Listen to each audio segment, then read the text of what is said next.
It was the great lament for many childhoods of the 1980s. Not enough enemy troops to combat.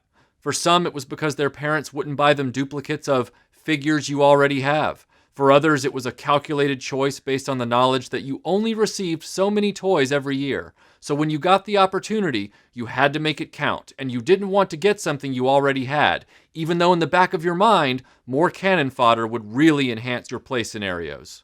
Toy companies wanted you to build your armies too, but they didn't exactly make that easy for you to accomplish.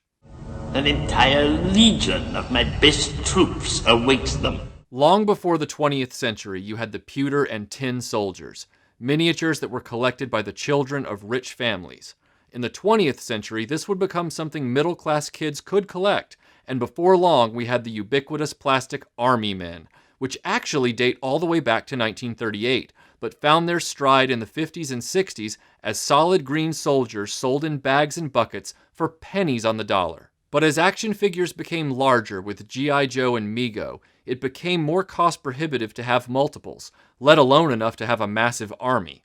But thanks to the oil crisis of the 1970s, toys went small again, and Kenner's Star Wars led the charge. Now that figures were only $2 and only 4 inches tall, with the collect them all marketing taking hold, kids saw the possibilities, even if their parents didn't. Kids saw hundreds of stormtroopers in the Star Wars trilogy, so when, like me, you only had one basic stormtrooper figure, it was frustrating. The lone stormtrooper had to be an army all by himself, so like a Lazarus man, my stormtrooper died thousands of times, only to be instantly resurrected again and again. As I was able to find some of the other Imperials, this became less problematic. But I always had a dream of having a squad of standard stormtroopers to fight the rebels. Kenner's Star Wars was full of Imperial troops you could collect in large numbers to build your army. But again, it was only if you were willing to give up the chance at a new unique figure to deliberately buy the same guy over and over. And that's assuming your parents could afford it. And if they could, would they let you do it at all? Most of the time they just said, no, you already have that one. Sometimes I'd get lucky and get a few randomly from people at birthdays. On my 5th birthday, I was given a few Emperor's Royal Guards from various people, so I ended up with 4 of them. Not exactly stormtroopers, but I wasn't in a position to complain. I also received 5 Darth Vaders, a character I already had. If only they'd been stormtroopers. That was another problem. When a kid had a big birthday party, the parents of the friends you invited over could have saved themselves the trouble of coming up with a gift if they just bought you basic troops. They couldn't have gone wrong. Unless that kid is a whiny moron or a total punk, no child in his right mind in the 1980s would have complained about having another stormtrooper or Cobra soldier. If you were a kid who was pretty spoiled, then I'm sure you were fine in this department and had tons of soldiers. Or if you were a kid who didn't get the larger toys like the vehicles and playsets and only received action figures, then it seems you had a better chance of receiving multiple enemy troops. You know, when I was a kid, my parents weren't big on vehicles because I think those were a little bit more expensive, and I was a big fan of the figures anyway. The stormtroopers weren't plentiful, but they weren't hard to find, so all the core characters that I wanted were already out of the way, so why not stock up on stormtroopers when you can? And I did, and I think I had about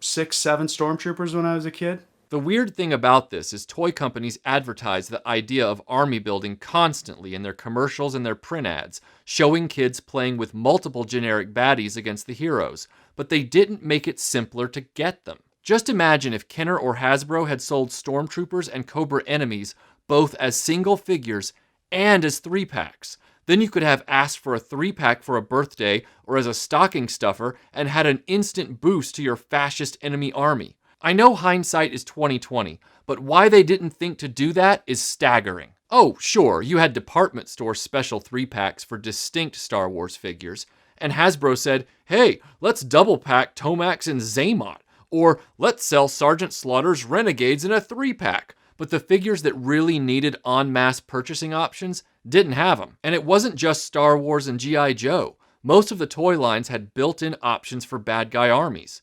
Buck Rogers had the Draconian Soldier, Crystar had the Magma Men, Chuck Norris had Evil Ninjas, the Ninja Turtles had a Foot Soldier, Voltron had the Doom Scavenger, Superpowers had the Parademon. You had Cylons, Nockmaar soldiers, Tron guards, and that eagle guy from Black Star. Masters of the Universe had Hordak's Horde Trooper, which Mattel said right on the card back was a figure you should buy in large numbers. And Star Wars shamelessly tried to get kids to buy piles of metal micro collection figures as well, with the Build Your Armies promotion in 1982 that sent you 6 micro figures of Rebel and Imperial Hoth troops.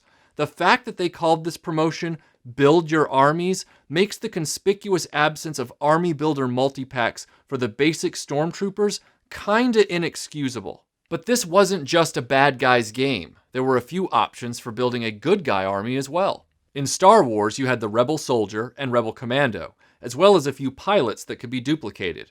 Of course, in Star Wars, you even had aliens that could be turned into armies, like Jawas, Sand People, and Gamorrean guards. Crystar had a generic Crystal Warrior. Even He-Man had a good guy army option, thanks to the Man-at-Arms figure being without his mustache, giving that figure the ability to be a standard Eternian guard that you saw sometimes on the series. G.I. Joe had 2 options for this as well. In the background of the G.I. Joe cartoon, you often saw green army guys in helmets as supporting troops. Well, Grunt could double as that guy if you were so inclined, and if you wanted some variety, you could have even used Zaps alongside Grunts. A Christmas catalog photo from the 80s showing the USS Flag aircraft carrier made Shipwreck a generic figure as well, with 20 some odd shipwrecks as the Navy crew of the Flag. And some specific bad guys were depicted as cannon fodder on occasion. Take the mutants in Thundercats. Early on, you see multiple Slythes, Monkians, and Jackalmen. And there was that one time on G.I. Joe that Lady J fought an army of Storm Shadows? Dispose of them! They are not worthy of my effort! Girls experienced army building problems in their toy lines too. When you have 20 Barbies and only one Ken, the imaginary dramas that can unfold are somewhat limited. Although admittedly, a multi-pack of Ken dolls to testosterone boost your Barbie collection is an unsettling idea. But the 1980s are over, and most of us don't even have our toys anymore. However, whether you have your toys or not, most of us share the same experience. And that's not just an assumption on my part. I asked RetroBlasting's 8,000 Facebook followers about their experience with action figure troops and duplicates, and the vast majority who responded never had duplicates of any of them. This comment right here says it all. We always had a saying, you knew the rich kids from the poor kids by counting their stormtroopers. And that shared generational experience is what has brought us to the reality that most toy collectors face today. So many of us dreamed of having armies of bad guys that we can't own just one stormtrooper or Cobra enemy as an adult. We have to own multiples. And some of us have taken it a step further still, and these people are known as army builders. They're not content with a modest handful that might have been possible when we were kids. They want literal armies of action figures. I've even encountered vintage toy dealers that won't sell stormtroopers or Cobra enemies because they're obsessed with building massive armies of bad guys. The result is that some of the most common figures in these toy lines command some of the highest prices. For example, the common stormtrooper was sold continuously from 1978 to 1985, but despite being one of the most numerous figures in existence, he's a premium figure on the secondhand market because of army builders gobbling them up.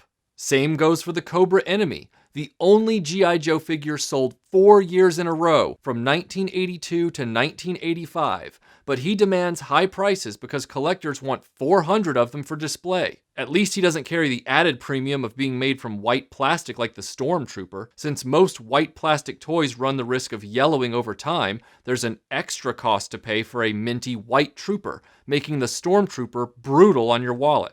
I won't lie and say the idea of army building isn't tempting, but I avoid the bug by limiting myself to between 6 and 8 of the basic troops and 3 to 4 of the specialty troops like AT-AT drivers or Cobra eels. This also helps me achieve a more varied display.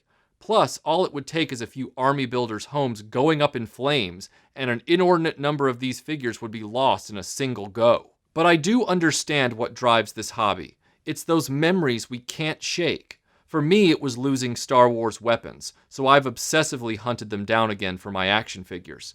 For army builders, it was that inability to conduct massive scale battles that drives them, or an innate love of fascist uniformity. And let's be clear, Army building is the collection of mass numbers of generic troops, not to be confused with another collecting phenomenon known as focusing, in which you collect mass numbers of a unique character figure. The act of focusing is better known by another name: hoarding. In recent years, Hasbro has finally figured out the need for troop builder packs. In 2004, they did a big pack of Cobra troops for their G.I. Joe Valor vs. Venom line.